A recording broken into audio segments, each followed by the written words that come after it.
គ្រប់ពេលយើងទាំងពីរគ្នាឆ្លោះគ្នាស្ទើរតែរាល់ថ្ងៃមួយថ្ងៃរឿងតូចរឿងធំមានរឿងឥតឈប់រហូតកម្មខ្ញុំកម្មក្រាំងខ្លាំងណាស់ស្ទើរខ្លាយទៅជាមនុស្សឈួតស្នាមញញឹមពីមុនក៏របូតបាត់អស់គ្មានសល់ទៀតឡើយពេលឆ្ងាយពីគ្នាអារម្មណ៍ក៏ចេះរលឹកនឹកនេះត្រានត្រៃតែដល់ពេលបានជួបមុខហើយដេចឡើយមិនដែលមានពាក្យល្អឬក៏ស្នេហាមួយនេះពេលនេះមិនអាចបន្តសូម្បីតែខ្លួនខ្ញុំផ្ទាល់ក៏អស់ជំនឿថាធ្វើយ៉ាងណាបងសុំផឹកហើយយប់នេះផឹកឲ្យស្លាប់តែម្ដងបងស្អប់ពេលយប់ឡើងត្រូវនៅម្នាក់ឯងគ្មាននួនល្អស្រវឹងកាលណាល្អកាលនេះបេះដូងមិនអាចរ៉ាប់រង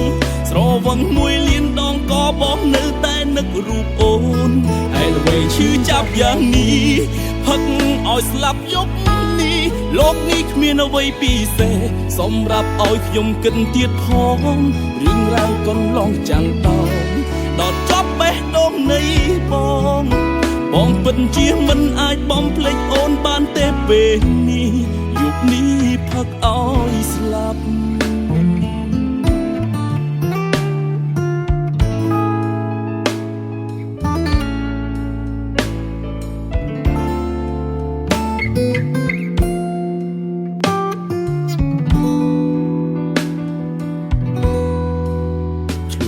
គ្រប់ពេលយើងទាំងពីរគ្នាឆ្លោះគ្នាស្ទើរតែរាល់ថ្ងៃមួយថ្ងៃរឿងតូចរឿងធំមានរឿងឥតឈប់រហូត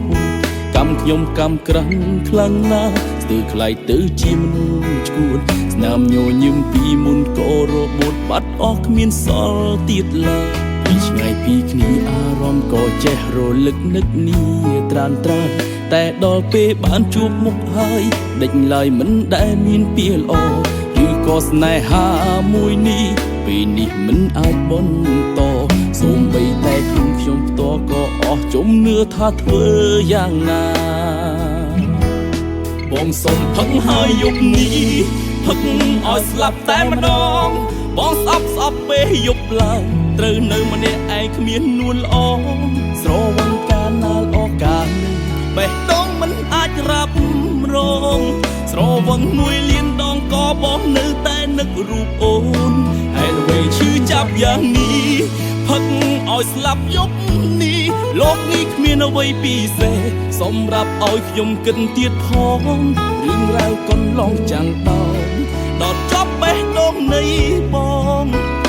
ពិតជាមិនអាចបំភ្លេចអូនបានទេពេលនេះបងសុំផឹកហើយយប់នេះផឹកឲ្យស្លាប់តែម្ដងបងស្អប់ពេលយប់ឡើងត្រូវនៅម្នាក់ឯងគ្មាននួនល្អ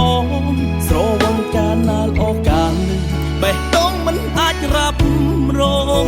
ស្រវឹងមួយលានដងក៏បងនៅតែនឹករូបអូនហើយអ្វីឈឺចាប់យ៉ាងនេះផឹកឲ្យស្លាប់យប់នេះលោកនេះគ្មានអ្វីពិសេសសម្រាប់ឲ្យខ្ញុំគិតទៀតផងរឿងរ៉ាវកន្លងចាំងដល់ជាប់បេះដូងនៃបងពិតជាមិនអាចបំភ្លេចអូនបានទេពេលនេះយប់នេះផឹកឲ្យស្លាប់